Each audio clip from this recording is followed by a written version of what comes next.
The blade was already at my throat when my father gave the order. I did not cry. I refused to give the court that satisfaction. I stood in the center of the Vantal throne room, my wrists bound in cold metal, while every noble who had once bowed to me now watched with eyes full of quiet hunger, waiting to see what would happen to the princess who had fallen. My name is Sarah Vantal. 3 days ago I was heir to the Vantal dominion, ruler of 12 systems, daughter of King Aldrich Vantal. Today I am nothing, a traitor, a disgrace, a name to be erased from the records. My crime was simple. I had helped workers escape a collapsing mining colony. Workers my father had decided were not worth saving, because saving them would cost too much and slow down a trade deal with a warlord he wanted as an ally. I smuggled 40 of them onto a transport in the middle of the night. I thought I was being clever. I was not clever enough. When my father found out, he did not shout. That was the worst part. He simply looked at me the way he looks at a report with bad numbers on it, something to be corrected rather than someone to be heard.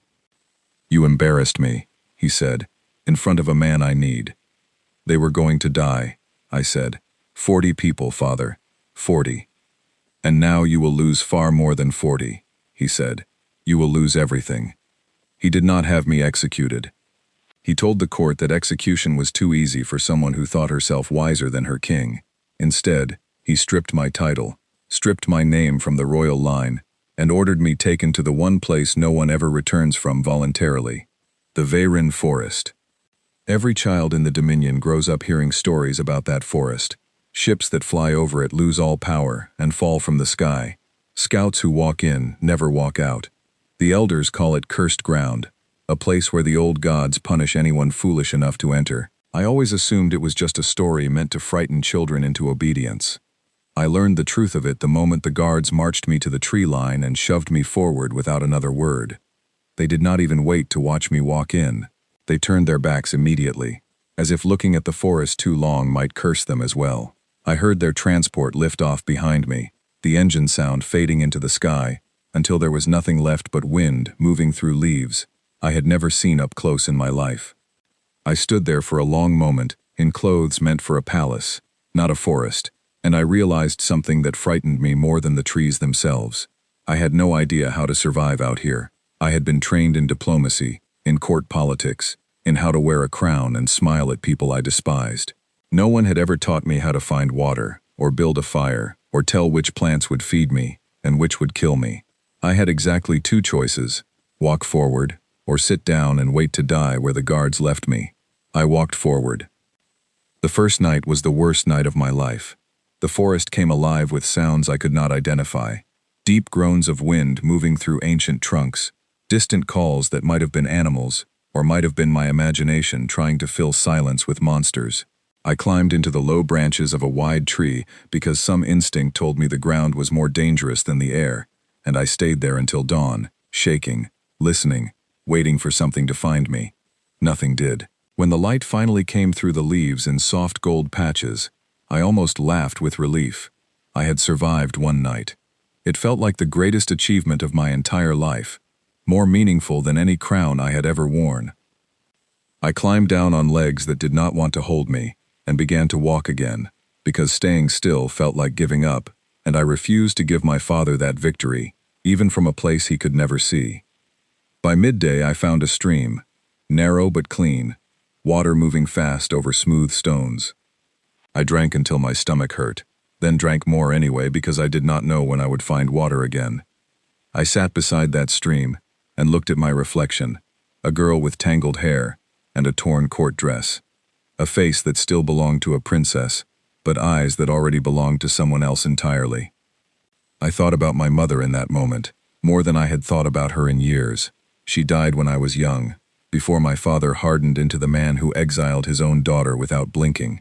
I wondered what she would think of me now, sitting in dirt beside a stream, further from a throne than I had ever imagined being. I decided she would be proud. That thought kept me moving for the rest of the day. I found a shallow cave near a rock formation as the sun began to set again, and I dragged dry branches inside to block the wind. I had no fire. I did not yet know how to make one. I curled up in the corner of that cave, hungry, cold, and more alone than I had ever been in a life surrounded by servants and courtiers, and I told myself that tomorrow I would learn to survive, because the alternative was not something I was willing to accept. I did not know it then, but that forest was about to change everything I believed about the universe, about my own people, and about a world I had been raised to think was beneath us. Far beyond the trees, far beyond the reach of my father's fleet, something was already moving toward that same forest, something that did not belong to my people at all. And it was coming whether I was ready for it or not. Hunger taught me more in 2 weeks than my tutors had taught me in 20 years. I learned which berries made my stomach twist with pain after one bite, and which ones, the dull red clusters growing low near the stream, kept me alive without complaint. I learned to recognize the tracks of small animals pressed into soft mud, and after several failed attempts that left me with empty hands and a sore body from falling over roots, I learned how to set a simple snare using vines twisted together the way I had once seen a servant tie ribbons into my hair. The first time I caught something, a small burrowing creature with thick gray fur, I sat staring at it for a long time, before I could bring myself to do what needed to be done. I had eaten meat my entire life without ever once thinking about where it came from. Out here, there was no one to prepare it for me, no one to make the difficult part disappear behind a kitchen door. I cried while I did it, not because I was weak, but because I finally understood what privilege had hidden from me my entire life. I built my first real fire on the 9th day, after countless failed attempts that left my hands raw and my patience worn thin. When the spark finally caught and small flames began climbing through dry moss, I laughed out loud, a sound that echoed strangely through the trees, the first happy sound I had made since the guards left me at the tree line. That fire became the center of my new life. I built my shelter around it, strengthening the cave entrance with woven branches, lining the floor with dried leaves to keep the cold ground from stealing warmth from my body while I slept. I marked the passing days by cutting small lines into a flat stone with a sharp rock, a habit that gave me some sense of control in a world that had taken everything else from me. As the days became weeks, I started noticing things about the forest that did not match the stories I had grown up hearing. The animals were not monsters waiting to devour careless travelers. Most of them avoided me entirely, more frightened of me than I was of them. The real danger came from smaller things, from my own ignorance, from eating the wrong plant, or wandering too close to unstable ground near the cliffs on the eastern edge of my new territory. The forest was not cursed, it was simply wild, indifferent to titles and bloodlines in a way the palace had never been. But there was one thing about the stories that turned out to be true. Technology did fail here. I discovered this when I found pieces of an old scouting drone half buried near a cluster of strange gray stones, its systems dead, its surface dull with age. Curiosity pulled me toward those stones more than once, over the following weeks. I could feel something near them, a faint pressure behind my eyes, whenever I got too close, almost like standing too near a humming engine. I never went close enough to touch them. Some instinct told me that whatever those stones were, they were not meant to be disturbed by someone with no way of understanding them. I began to wonder if this was why ships avoided the forest, why scouts who entered rarely returned. Not because of curses or angry gods, but because something in those stones reached out and silenced anything built with circuits and power cells. It was a strange comfort, in a way. A mystery with a real explanation felt far less frightening than a story meant to scare children. I thought often about the life I had left behind, though less and less with longing as the weeks passed. I remembered court dinners where nobles smiled at me while plotting against each other beneath the table. I remembered my father's voice, cold and certain, explaining why some lives mattered less than others, if the math of trade and power demanded it. I remembered believing, for most of my life, that the Dominion's view of the universe was simply correct, that other species, especially the ones my father dismissed as primitive or reckless, were naturally beneath us. Survival has a way of stripping arrogance from a person. When you are the one who does not know how to start a fire, when you are the one who nearly poisoned herself on a plant you assumed was harmless, because a book in the palace library said so, you stop believing you understand more about the universe than anyone else. You start understanding how little you actually know. By the time the second month began, I had changed in ways I barely recognized. My hands were calloused. My court dress had been torn apart and refashioned into something more practical, lined with fur from animals I had hunted myself. My hair, once styled daily by servants whose names I had never bothered to learn, was now tied back with a simple cord. I moved through the forest with quiet confidence instead of fear, reading signs in broken branches and disturbed soil, the way I once read political alliances in a noble's posture. I told myself I had found a kind of peace, a hard, lonely peace, but peace nonetheless. I told myself I could live like this indefinitely, far from a father who saw me as a mistake to be corrected, far from a court that valued bloodlines over decency. I did not yet know that everything was about to change again. It happened on a night with no warning at all. I was checking the snares I had set near the stream when the sky above the canopy lit up with a brightness that did not belong to any star or moon I recognized. For a moment I thought it was lightning, though the air carried no storm with it. Then I heard the sound. A deep, controlled roar, unlike anything natural, growing louder as something massive descended through the upper atmosphere. I had heard ships break atmosphere before, back when I still lived in the palace and watched my father's fleet depart for distant systems. Those ships came down in careful, practiced patterns, engines whining in familiar tones I had grown up around. This was different. This sound carried a kind of raw power that made the trees around me tremble slightly, a controlled violence that suggested whatever was descending was not struggling against the forest's strange interference at all. It was succeeding, where every story said success was impossible. I dropped low to the ground instinctively, old training from court taking over despite the months of wild living that had reshaped me. I watched through gaps in the canopy as a shape, far too large and far too steady to be falling out of control, descended toward a clearing several hours' walk from my cave. The light died down as it landed, leaving only a deep mechanical hum that slowly faded into silence. My mind raced through every possibility. A Dominion vessel sent to find me, perhaps, though that seemed unlikely given how carefully my father had wanted me erased from memory entirely. A scouting ship from one of the smaller allied species, though none of them had technology capable of landing cleanly inside this dead zone, not according to anything I had ever studied. There was only one possibility that fit. A possibility my entire upbringing had taught me to dismiss as unlikely, even foolish. A human ship. I had heard of humans, the way most people in the Dominion had heard of them, through rumors and second-hand reports passed between traders and diplomats, who rarely had anything good to say. My father called them reckless, primitive in some areas, unpredictable in ways that made them dangerous trade partners and worse allies.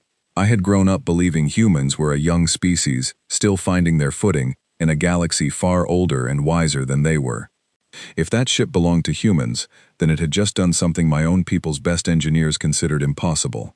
It had flown through a region of space that disabled everything from scout drones to full warships, and it had landed with the kind of control that suggested the pilot was barely concerned about the danger at all.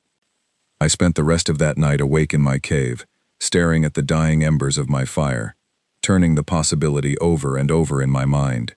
Curiosity warred with caution. Every story I had ever heard told me to stay away from anything unfamiliar, especially something powerful enough to succeed where an entire forest's reputation said failure was certain. But curiosity has always been my weakness, even before exile stripped away everything else that defined me. By the time the sun rose, I had already decided I would find a way to see this ship for myself, even if I kept myself hidden, even if I never made my presence known at all. I told myself I only wanted to look from a safe distance. I told myself I would not risk being seen. I did not yet understand how completely that decision was about to reshape the rest of my life. I followed the sound of new construction for 3 days before I worked up the courage to get close.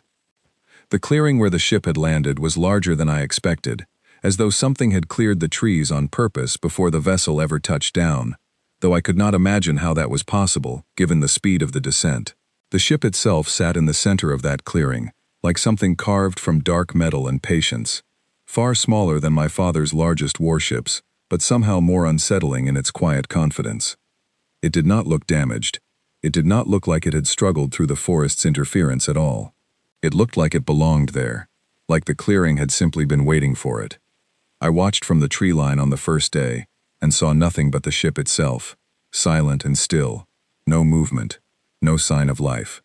I almost convinced myself it was abandoned, some kind of automated vessel sent ahead of a larger fleet. That theory fell apart on the second day, when a figure walked out of the ship alone.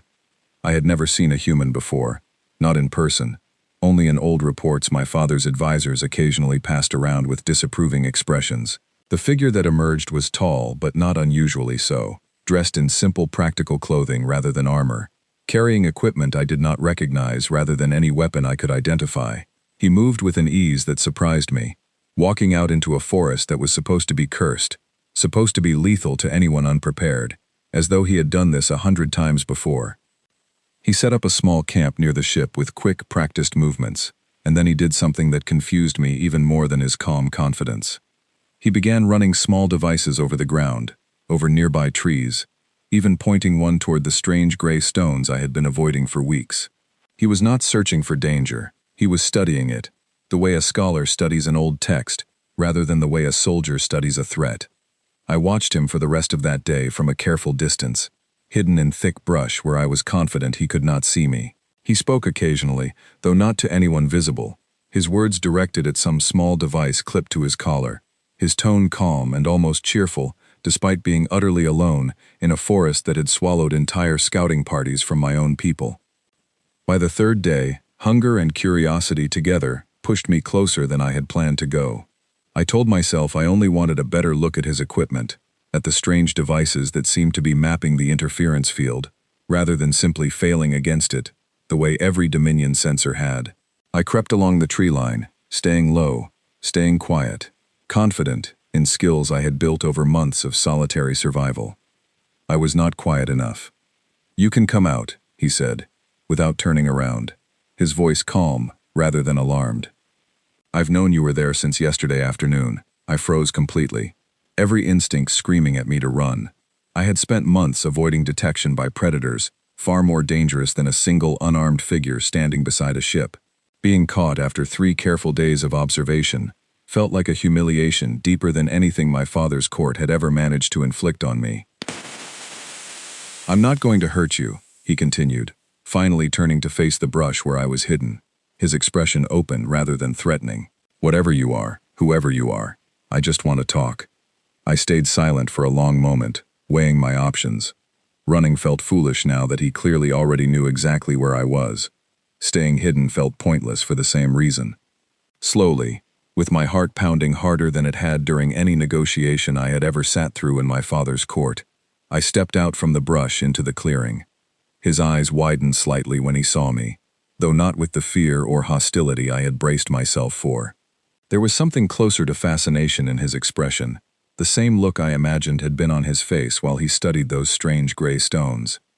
"Hello," he said simply, raising one hand in a gesture I did not recognize but somehow understood was meant to be peaceful. "My name is Owen Bennett." I did not answer immediately. Months of survival had taught me caution above almost everything else, and standing in front of a member of a species my entire upbringing had taught me to view with suspicion, tested every instinct I had built out here. "You're not afraid of me," I said finally, the words coming out rougher than I intended, my voice unused to speaking after so many weeks of silence. "Should I be?" he asked, and there was no mockery in the question, only genuine curiosity. "Everyone is afraid of something they don't understand," I said. He considered that for a moment, then shook his head slowly. "I'd rather understand it than be afraid of it. Seems like a better use of time." That single sentence did more to unsettle everything I believed about humans than anything else could have. My entire life I had been taught that humans were reckless, that they acted before thinking, that their confidence came from ignorance rather than understanding. Standing in front of one for the first time, I saw none of that. I saw someone calm, curious, and entirely unbothered by a forest that terrified my own people. "What are you doing here?" I asked, gesturing vaguely toward his equipment, toward the strange stones beyond the clearing. "Studying something interesting," he said. "This whole region scrambles every sensor and engine that comes near it. Most pilots avoid it entirely. I wanted to know why." "You came here on purpose," I said, disbelief coloring my voice. "Knowing what this place does to ships." "I came here because of what this place does to ships," he corrected gently. "Mysteries are usually worth understanding, especially the ones everyone else is too scared to look at closely." I studied him for a long moment, trying to reconcile this person standing calmly in front of me, with everything my father's advisors had ever said about his species. Nothing about him matched the reports I had grown up hearing. He did not posture. He did not threaten. He simply waited, patient and open, while I decided whether or not to trust him. "My name is Sarah," I said finally, the truth slipping out before I could decide whether it was wise to share it. "I have been living in this forest for 2 months. His expression shifted from curiosity to something gentler, something that looked uncomfortably close to concern. 2 months. Alone. "I was exiled," I said, the word still bitter on my tongue even after everything that had happened since. "By my father, the ruler of the Vantal Dominion. I expected judgment. I expected the same cold calculation I had grown used to in court, where every piece of information was immediately weighed for its political value. Instead, Owen simply nodded slowly, as though filing the information away with care rather than calculation. "That sounds like a long story," he said. "Are you hungry? I have more food than I need, and it sounds like you've had a rough couple of months." I almost refused out of pride alone, the last fragile remnant of the princess I used to be rising up against the idea of accepting charity from a stranger, especially one belonging to a species my father had spent years teaching me to distrust. But hunger has a way of overpowering pride, and something about Owen's easy manner made the offer feel less like charity and more like simple kindness, freely given, without expectation of anything in return. "I would not say no," I admitted. He smiled, and it was the first genuine smile I had seen directed at me in 2 months, that did not come wrapped in calculation or hidden agenda. "Then come sit down. I want to hear everything." I sat across from his small fire that evening, eating food unlike anything I had tasted in months, listening to him explain in simple terms why his ship had survived the descent that destroyed every Dominion vessel that attempted the same approach. His engineers, he explained, had built systems specifically designed to function without relying on the kind of delicate circuitry that the forest's interference disabled. It was not magic. It was not luck. It was simply a different way of solving a problem my own people had never bothered trying to solve at all. Content instead, to label the forest cursed and avoid it entirely. As the fire burned low and the forest grew quiet around us, I found myself talking more than I had in months, telling him about the mining colony, about the workers I had tried to save, about my father's cold calculation that their lives mattered less than a trade deal. Owen listened without interrupting, without judging, asking quiet questions that showed he was genuinely trying to understand, rather than simply waiting for his turn to speak. "Your father sounds like he's more interested in being obeyed than being right," he said eventually, his tone careful rather than harsh. "He would say the same thing about strength," I replied. "He believes kindness is a weakness that gets exploited." "I've found the opposite to be true, most of the time," Owen said. "People who lead with fear usually end up surrounded by people waiting for the first chance to leave them. People who lead with decency usually end up surrounded by people who actually want to stay."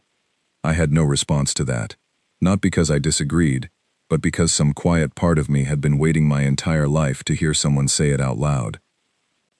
We talked late into the night, the fire slowly dying between us, and for the first time since the guards had marched me into the forest, I did not feel entirely alone. I did not know yet how much that single night would change the course of everything that came after it.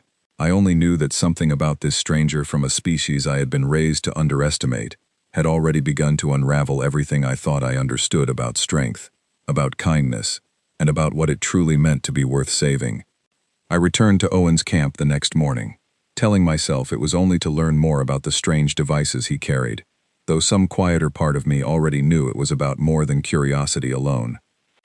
He greeted me without surprise, as though he had expected me to come back, and offered me a warm drink from a small device that heated water faster than anything I had ever seen in the palace kitchens.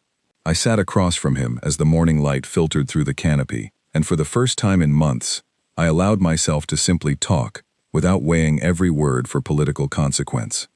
Over the following days, a quiet routine formed between us. I would arrive in the mornings, sometimes bringing food I had gathered or hunted, sometimes simply arriving with nothing but questions. Owen never made me feel like a burden. He never treated me like a curiosity to be studied, even though I knew, given his profession, he could have easily justified treating me that way.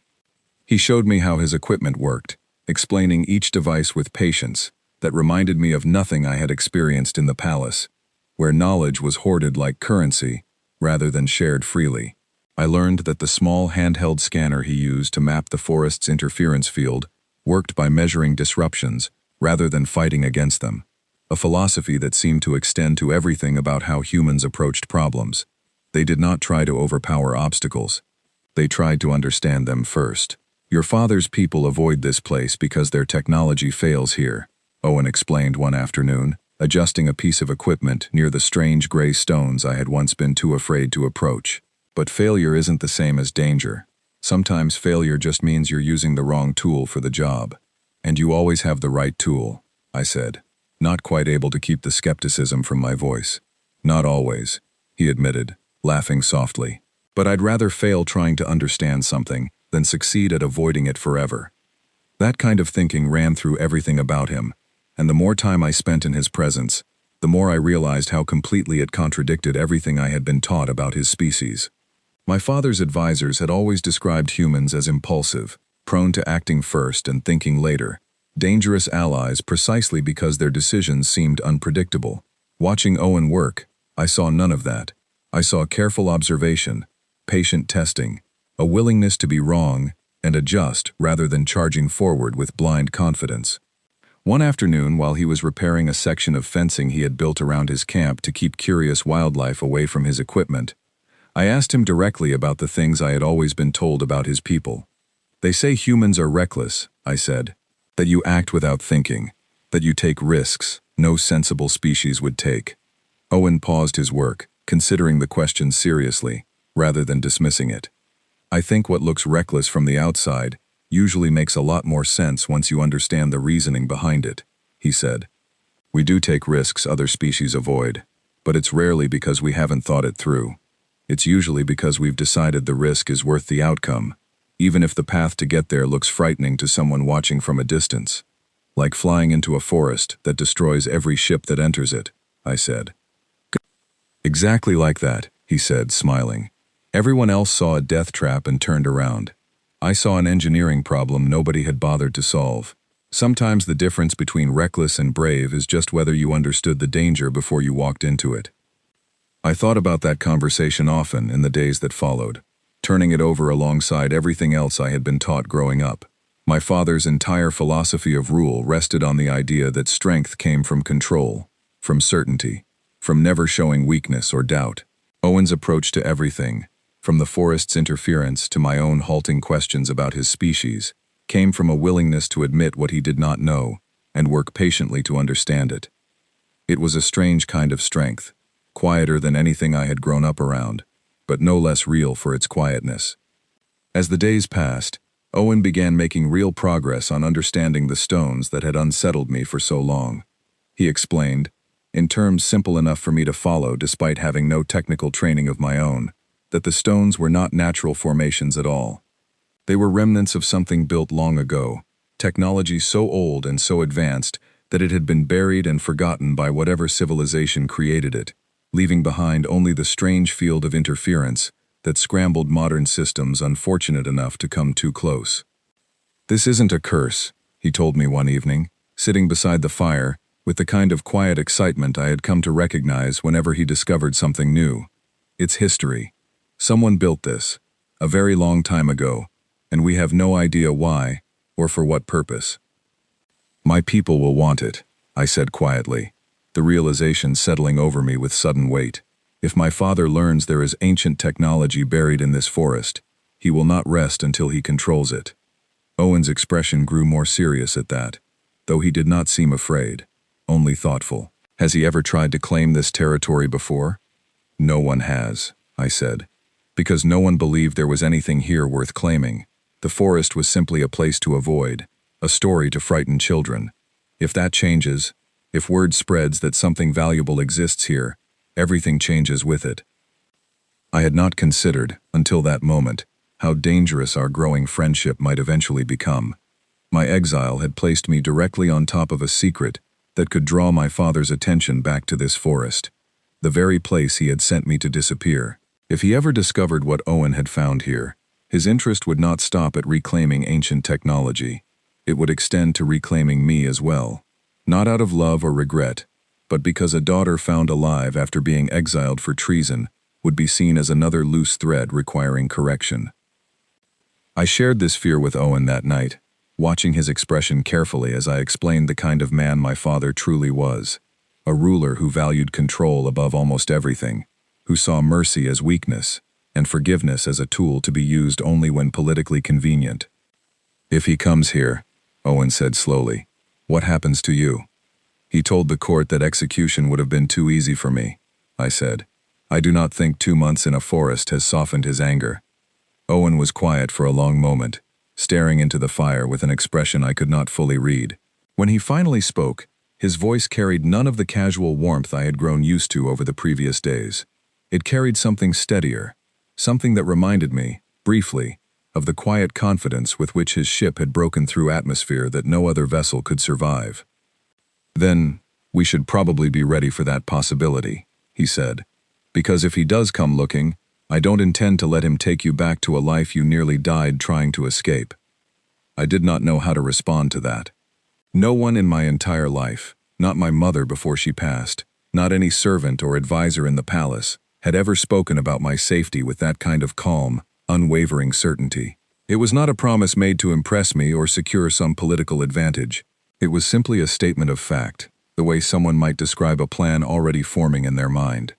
Over the following week, our conversations shifted gradually from curiosity about each other's worlds to something more practical.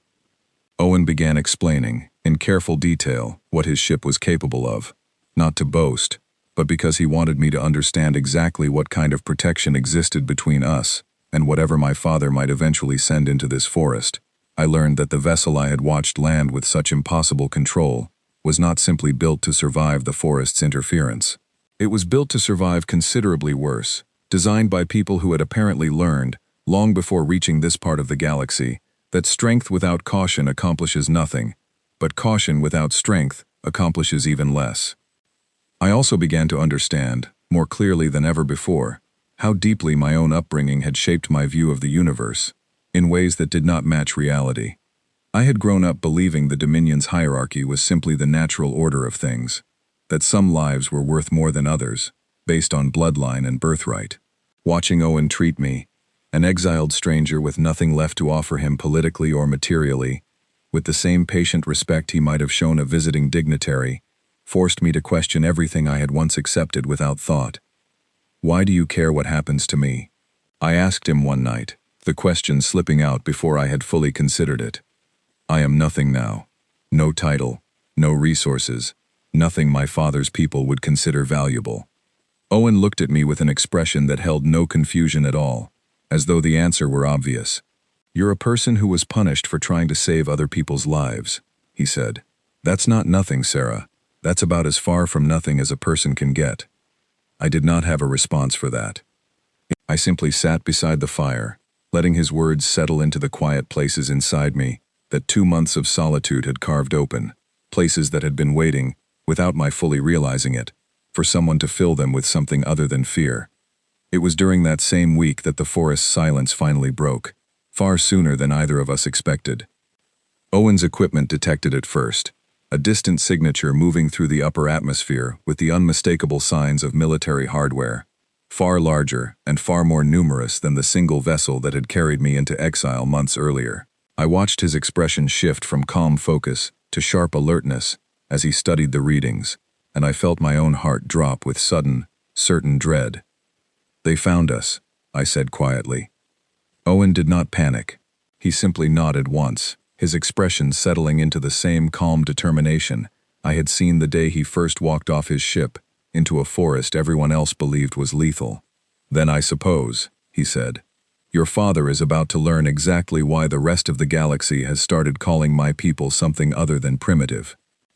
The fleet arrived 3 hours later, breaking through the clouds in formation, dark shapes that I recognized instantly, from a lifetime spent watching my father's ships depart for distant campaigns. 3 Dominion cruisers, each one capable of leveling a city if given the order, descended toward the clearing where Owen's ship sat waiting, calm and steady, despite the overwhelming force now gathering above it. I felt my chest tighten with a fear I had not experienced since the night the guards first marched me into this forest. My father had not sent a small patrol or a single scout to investigate strange readings. He had sent enough firepower to erase any resistance entirely, the kind of overwhelming force he always favored when he wanted a problem solved permanently, rather than negotiated. "That is not a search party," I said, my voice tight. "That is an execution order." Owen studied the descending ships with the same careful focus he gave everything. No panic in his expression, only calculation. "3 cruisers," he said quietly, almost to himself. "Standard Dominion configuration, if the readings I'm seeing are accurate. Heavy on firepower, lighter on maneuverability." "You can read their capabilities just from this?" I asked, startled despite everything happening around us. "I've spent a lot of time studying ships I've never personally fought before landing here," he said. "Seemed like a reasonable thing to prepare for, given where I was headed." The lead cruiser descended into the clearing, landing with considerably less grace than Owen's vessel had managed weeks earlier, churning dirt and broken branches in every direction. Soldiers poured out in formation, weapons raised, moving with the disciplined precision I remembered from my father's personal guard. At the center of the formation walked a familiar figure, a man I recognized instantly despite the months that had passed since I last saw his face. Commander Theron Vask, my father's most trusted enforcer, the man responsible for carrying out every order too unpleasant for my father to deliver personally. "Princess Sarah," Vask called out, his voice carrying easily across the clearing, dripping with false formality. "Your father will be pleased to learn you survived this long. Pleased, and considerably more determined to ensure it does not continue." I stepped forward despite Owen's quiet warning hand on my arm, refusing to hide while someone spoke about my fate as though I had no say in it. "Tell my father I have no interest in returning," I said, my voice steadier than I expected, given how hard my heart was pounding. Vask's expression shifted into something almost amused. "I'm afraid your interest was never part of the consideration, Princess. Your father has learned what this forest contains. He has no intention of leaving either the technology or the embarrassment of his missing daughter unresolved any longer." I felt Owen shift beside me, his calm demeanor sharpening into something more focused, more dangerous, though his expression remained outwardly steady. "I think you should reconsider your approach here," he said, his voice carrying clearly across the clearing despite its quiet tone. Vask's gaze shifted toward Owen for the first time, studying him with open contempt. "And you would be the human pilot. I was told your kind preferred to avoid conflicts you could not win." "We prefer to avoid conflicts that don't need to happen," Owen replied. "This one's still avoidable, if you'd like to turn your ships around." Vask laughed, a short, dismissive sound that echoed across the clearing. "One ship, one pilot, against 3 cruisers and a full company of soldiers. I admire your confidence, even if I question your understanding of the odds." "I understand the odds fine," Owen said. "I just don't think you do." What happened next unfolded faster than I could fully process, even watching it directly. Vask gave a sharp gesture, and his soldiers began advancing, weapons raised toward both of us. I braced myself instinctively, expecting violence, expecting the kind of brutal efficiency I had seen my father's forces use during border conflicts throughout my childhood.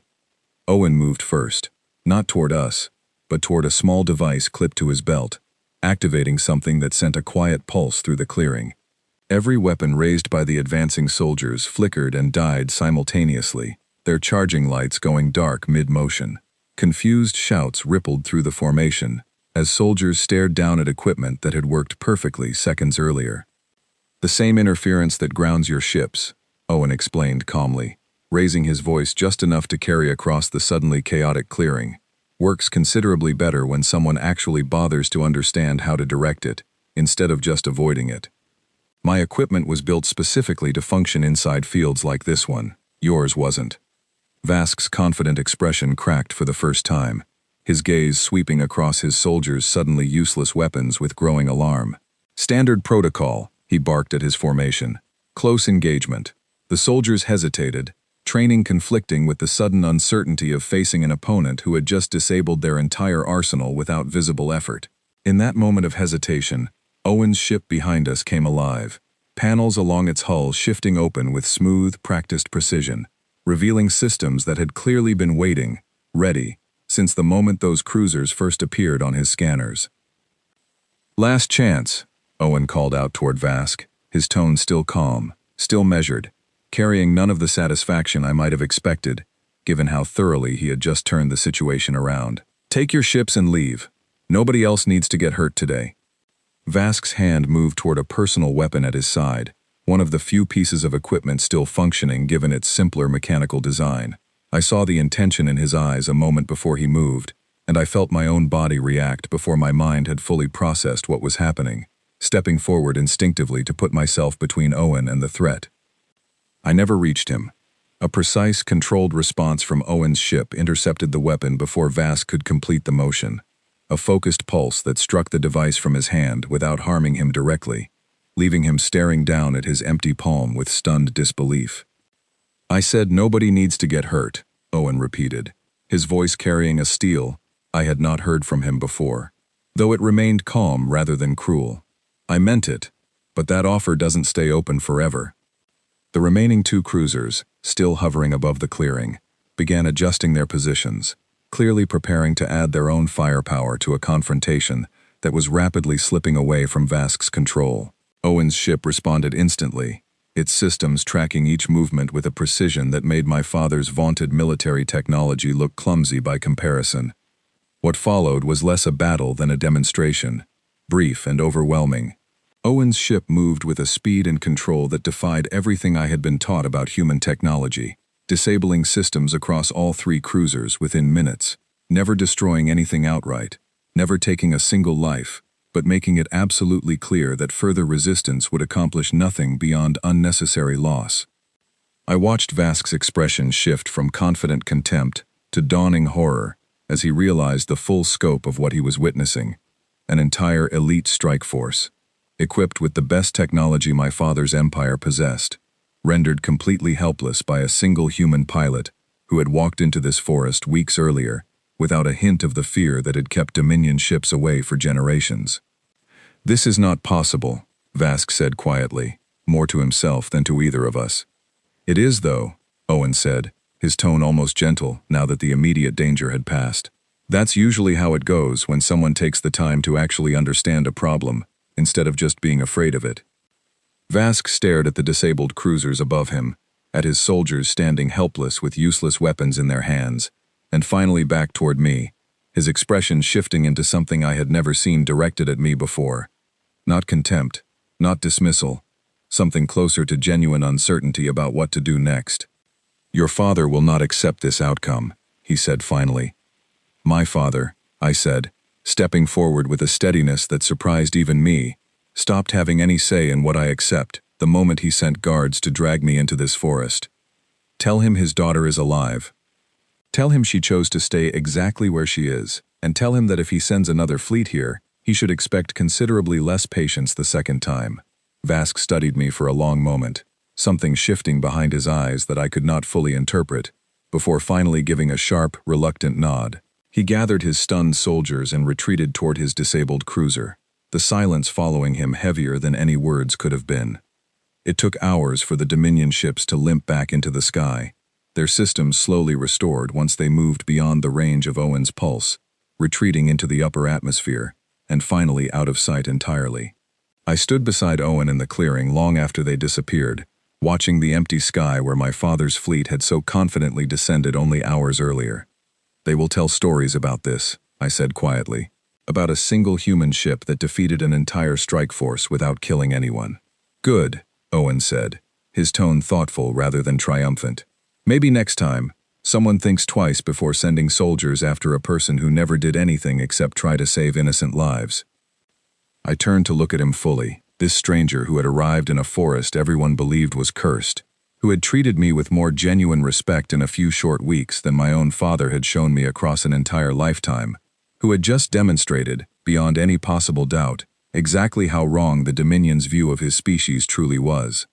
"They call your people the galaxy's nightmare," I said softly.